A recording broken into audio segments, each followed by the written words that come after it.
Chips এই জিনিসটা আসলে সবাই খেতে পছন্দ করে। এটা খেলে মুখের টেস্ট একটু মনে হয় অন্যরকম হয়, এর জন্য আমরা সবাই কিন্তু চিপস খেতে খুব পছন্দ করি। কিন্তু বাহিরের চিপস যদি আমরা না খেয়ে যদি ঘরে যদি একদম কম উপকরণ, কোনো উপকরণ নেই, শুধু একটাই জিনিস লাগে, সেটা হলো আলু আর একটু লবণ, জাস্ট এটা দিয়ে এত মজার যে চিপস বানানো যায়। আজকে আমি আমার এই রেসিপিটা যদি আপনারা দেখেন তখন বুঝতে পারবেন যে কত সহজভাবে আমি একটা বড় সাইজের আলু নিয়েছি। এভাবে গ্রেটার দিয়ে আপনি যদি গোল করে করতে চান তাহলে কিন্তু এই যে এখানে যে সমান যে সাইডটা আছে এটা দিয়ে করতে পারেন। তবে চেষ্টা করবেন চিপস বানালে আলুটা একদম পাতলা করে নেবেন। যত পাতলা করবেন চিপসটা আপনার তত বেশি সুন্দর হবে। আমি এখন এই গ্রেটার আরেকটা সাইড দেখাচ্ছি, এটা ডিজাইন করে বের হয়। এটা একবার লম্বাভাবে দিবেন আর একবার বাঁকাভাবে দিলে খুব সুন্দরভাবে আলুটা বের হয়ে আসবে। দেখেন কত না সুন্দর লাগে। এটা কিন্তু খেতে যেমন সুন্দর, দেখতে তার চাইতে বেশি সুন্দর হয়। আর এখানে আমি মাত্র একটা আলু নিয়েছি। আপনারা ইচ্ছে করলে অনেকগুলো আলু নিয়ে একবারে আপনারা বেজে তারপরে সংরক্ষণ করে রেখে যেতে পারবেন। যদি আপনারা রেখে দেন কোনো ডিবার ভিতরে, একটু আপনার মচমচা কমবে না, একদম চিপস যেমন মচমচা থাকে ঠিক ওই রকম থাকবে। দেখেন আমি কিভাবে এরকম করে গ্রেটার দিয়ে গ্রেট করে নিছি। এখন একটা বাটিতে আমি পানি নিব। পানি নিয়ে যে আলুর মধ্য থেকে যে কষটা আছে সেটা আমি বের করে নেব।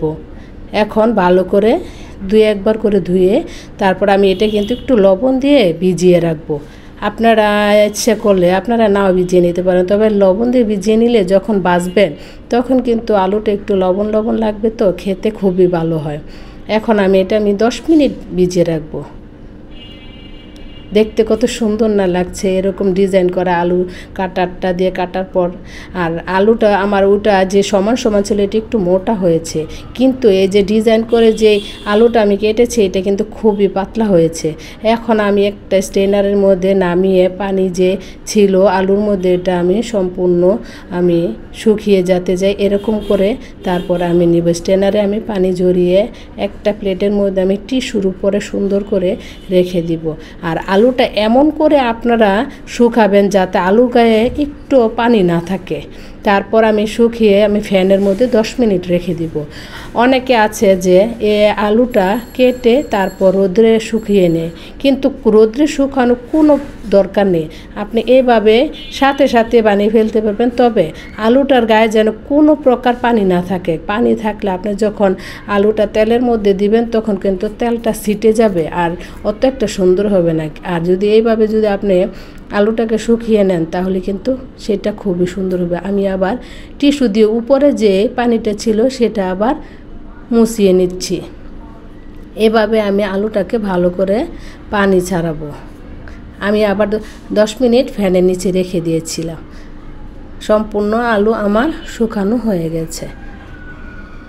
দেখতে পাচ্ছেন কত সহজভাবে। বাইরের জিনিস না খেয়ে বাচ্চাদেরকে কিন্তু একটু ঘরের মধ্যে যদি কষ্ট করে বানিয়ে দেন তাহলে বাচ্চারাও খাওয়া যায়, আবার বড়রা খেতে পারবেন। অবসর সময় কিন্তু এরকম চিপস কিন্তু সবাই পছন্দ করে খেতে। এখন তেলটাকে একটু ভালো করে কিন্তু গরম করে নেবেন। যখন ভালো করে গরম হয়ে আসবে তখন এরকম একে একে সবগুলো আলু এর মধ্যে দিয়ে দিবেন। আর এই আলুটা যখন ভাজবেন এটা কিন্তু একদম বেশি করে ভাজবেন না, তাহলে কিন্তু খেতে গেলে তিতা তিতা ভাব লাগে। একটু কম করে ভাজবেন। আমার এই যে দেখেন আলু ভাজাটা হয়ে গেছে। এভাবে আমি সবগুলো আলু দিয়ে উল্টে পাল্টে তারপরে সুন্দর করে ব্রাউন কালার করে ভেজে তারপর উঠিয়ে নেব। এটা খেতে যে কি মজা হয় আপনাদেরকে আমি বলে বোঝাতে পারবো না।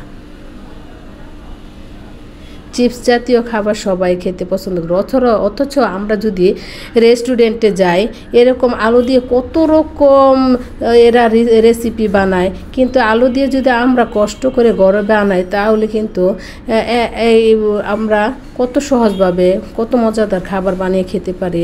এখন আমি উপরে আলুর চিপসের উপরে একটা ম্যাগির যে মশলা ছিল এটা আমি উপরে দিয়েছি, দিয়ে দেখেন আর হাত দিয়ে দেখেন কত মুচমুচে হয়েছে, একদম ভেঙে গুঁড়া হয়ে যাচ্ছে।